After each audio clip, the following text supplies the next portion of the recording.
गुलाब का सुगंध लीजिए, फूल है गुलाब का सुगंध लीजिए। अरे पहला दिन है नए साल का, आनंद लीजिए।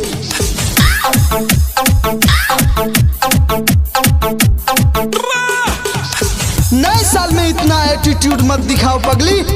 हम क्रिकेट भी तलवारों से खेला करते हैं। जिस शैम्पू से तू नहाती है ना, उससे हम अपने कुत्तों को धोया करते हैं। चल हट।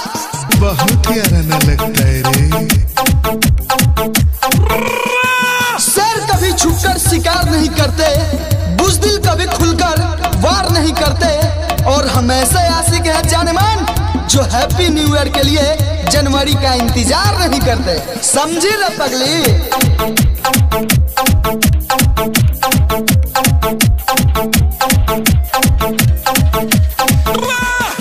ना तलवार की धार से, ना गोलियों की बौछार से, एडवांस में हैप्पी न्यू ईयर बोल रहा हूँ अपने प्यारे दोस्तों को प्यार से।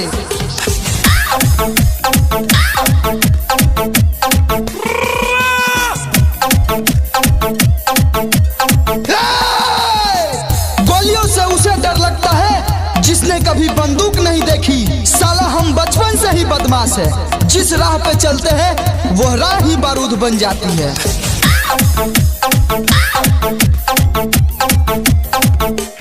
इतना मत अकर रे पगली, जितना तेरी अकेली का वजन है ना, उतने की सिगरेट हम दोस्तों को पिला दिया करते हैं।